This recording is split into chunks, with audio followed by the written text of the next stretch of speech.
Honorable Président, pour la parole accordée. Honorable Président, je tiens tout d'abord à féliciter les différents ministres pour leur exposé, aussi clair avec beaucoup de précisions. Je commencerai par celui des infrastructures et travaux publics. Monsieur le ministre, je vais parcourir votre document. Je vous félicite en passant pour les détails.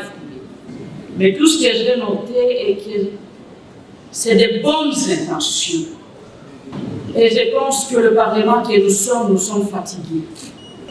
Il est temps de nous parler des réalisations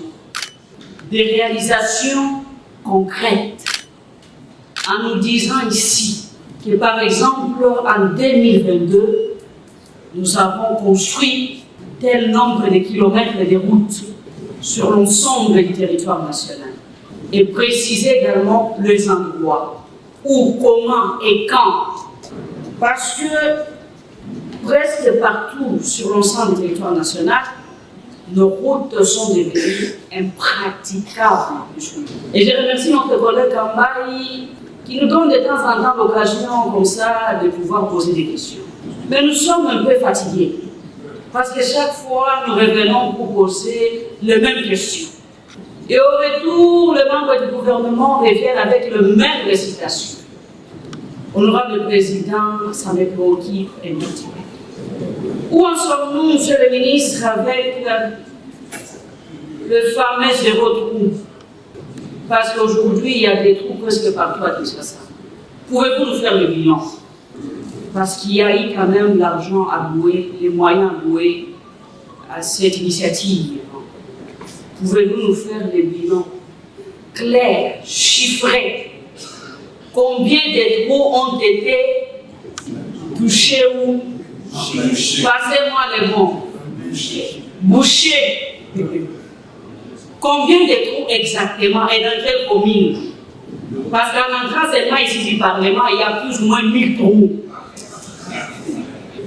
Monsieur le ministre, je ne suis pas vraiment satisfaite. Et je suis vraiment déçue chaque fois. Monsieur le Président, on va quand même nous prendre au sérieux. Nous ne venons pas ici au Parlement pour remplir nos sièges ou remplir les listes de présence, honorable Président.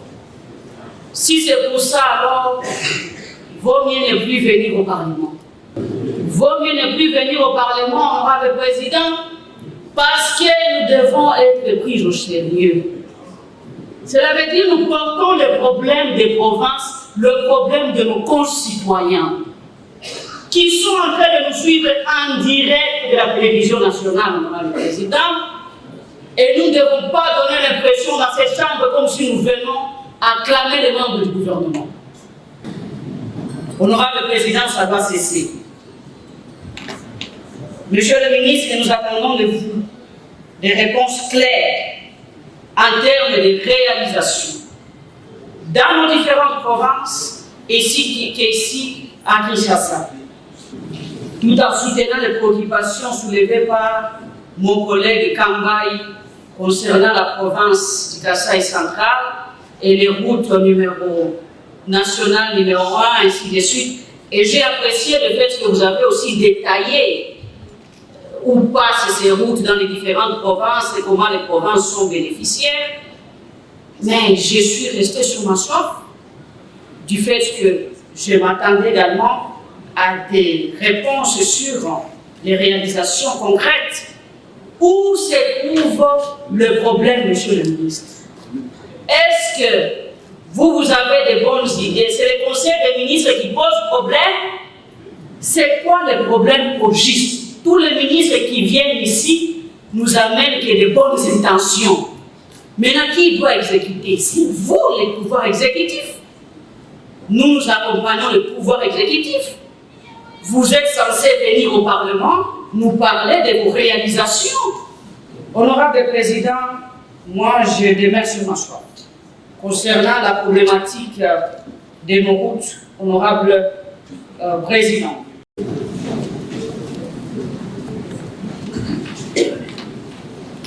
Vous avez la parole, cher collègue. Monsieur l'honorable président, pour la parole. Je commencerai par féliciter les ministres pour la présentation de ces quelques projets des lois de ratification, tout en souhaitant que nos concitoyens puissent vraiment bénéficier comme il se doit. Parce que chaque fois nous ratifions des projets de loi, des crédits, ainsi de suite, mais l'application sur terrain souvent devient une autre chose. Honorable Président, je profite pour aborder brièvement quelques petits problèmes urgents de nos provinces, parce que c'est une opportunité d'avoir les ministres des Finances devant nous. Des problèmes qui nécessitent l'intervention du ministre. Et c'est des problèmes urgents, honorable Président. Ici, nous représentons nos provinces respectives, honorable Président, et nous avons l'obligation, comme vous le savez, de porter le problème de ces provinces. Et c'est une obligation. Honorable Président, presque tous les hôpitaux généraux de référence sur l'ensemble du territoire national ne sont plus subventionnés. Et c'est là, en donnant l'exemple de l'hôpital Diasson Sengwe de Lubumbashi. Récemment, nous étions en vacances parlementaires. Je personnellement visité l'hôpital Diasson Sengwe, qui manque même des produits pharmaceutiques.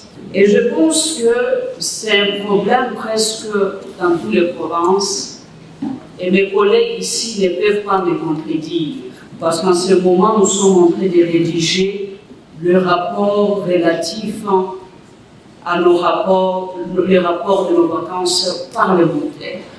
Monsieur le ministre, j'aimerais que vous puissiez essayer de s'y pencher un peu, parce que c'est un problème sérieux sur le terrain.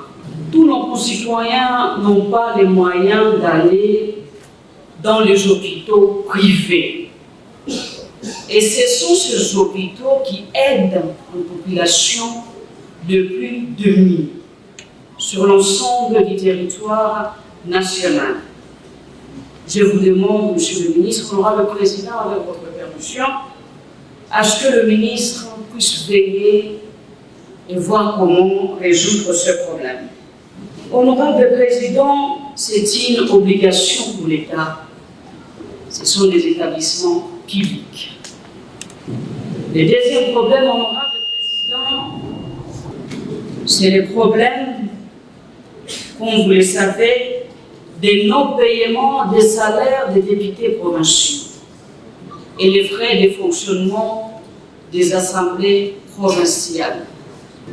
Monsieur le ministre, les collègues qui sont ici, je ne pense pas s'ils peuvent me contredire. Et en ce moment que nous sommes en train de rédiger le rapport de nos provinces, je pense que c'est un problème qui est revenu, que tous les collègues ont présenté venant de toutes les provinces. Et je me fais l'avocate, bien entendu, de mes collègues avec qui nous rédigeons les rapports des vacances parlementaires. Monsieur le ministre, je vous demande évidemment de pouvoir veiller également à ce que nos députés provinciaux soient payés et que les frais de fonctionnement puissent également être envoyés dans nos provinces respectives. Parce qu'au Sénat, nous représentons les provinces. Et c'est la raison pour laquelle, honorable Président, nous ne devons pas rester ici silencieux au moment où les provinces sont en train de souffrir. C'est un problème urgent, honorable Président. Ensuite, honorable Président, pour clôturer ma prise de parole, il y a la problématique de la régularisation et amélioration de la rétrocession des fonds alloués à nos provinces. Honorable Président, j'aimerais savoir humblement pourquoi les dispositions constitutionnelles relatives à la retenue à la source de 40% ne sont pas appliquées, honorable président. Il y a également le problème des administrateurs du territoire et leurs assistants. Il y a un problème sérieux parce que nous avons constaté qu'ils ne sont pas également payés dans plusieurs provinces. Monsieur le ministre, nous sommes les élus du peuple et nous représentons les provinces. Il est difficile de vous laisser ici passer sans pour autant toucher le problème qui touche nos provinces respectives. Voilà, honorable président, les quelques préoccupations relatives au ministère qui dirige le ministre des Finances ici présent.